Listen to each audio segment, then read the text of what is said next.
The following quote is by Henry Wei from his book entitled The Guiding Light of Lao Tzu. As a solution for the purpose of mental or spiritual purification, Lao Tzu attached great importance to the avoidance or elimination of desires. In chapter 19 of the Tao Te Ching, he teaches people to live plainly, embrace simplicity, preserve their pristine purity, reduce selfishness, and lessen desires. Then in chapter 48 of the Tao Te Ching, he declares, to learn, one increases day by day. To cultivate Tao, one reduces day by day. Reduce and keep on reducing until the state of non-interference is reached. And I'm currently in the state of trying to reduce everything in my home and decluttering my home,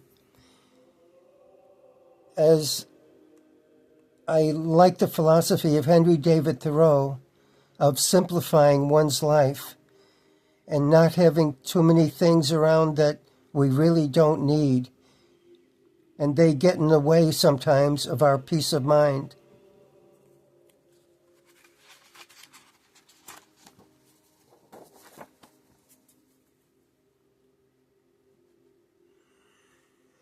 The following quote is from Louise Hay, Hay, from her book, You Can Heal Your Life.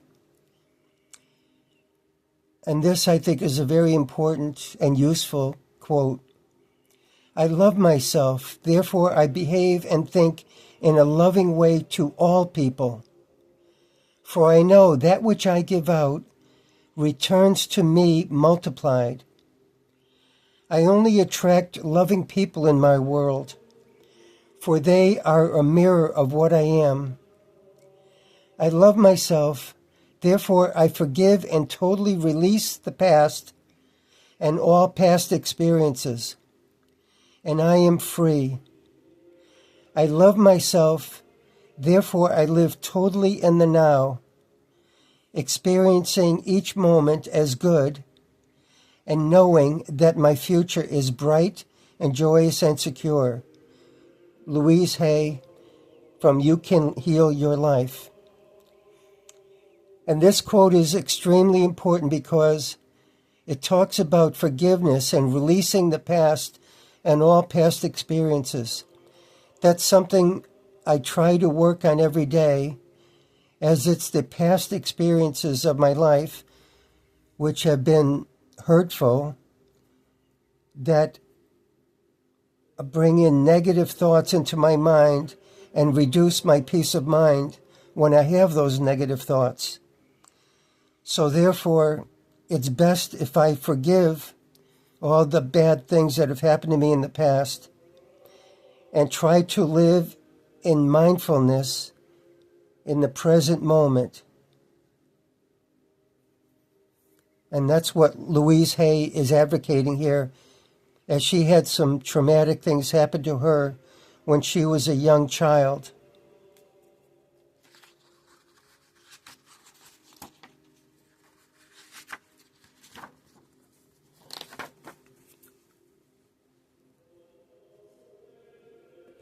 The following quote is from the Unitarian minister, Dr. William Ellery Channing.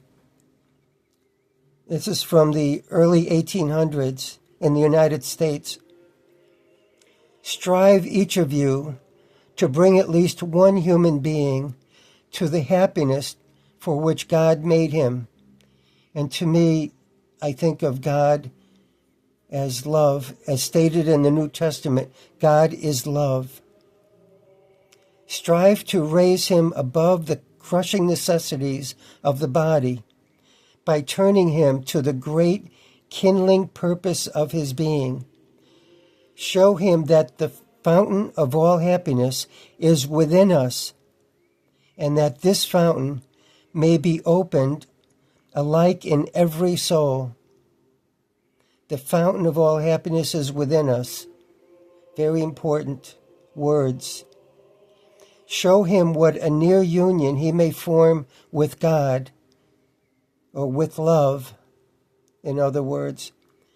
What heroism may be exercised amidst privations and pains.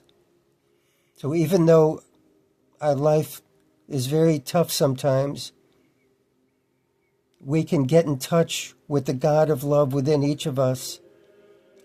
How suffering may be turned to glory.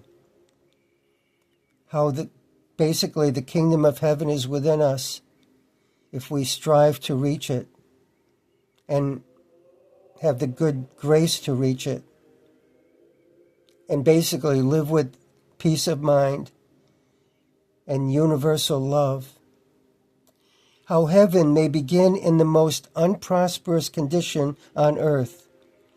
And this means that you don't have to be wealthy to experience the kingdom of heaven within each of us, or your higher consciousness, or self-actualization.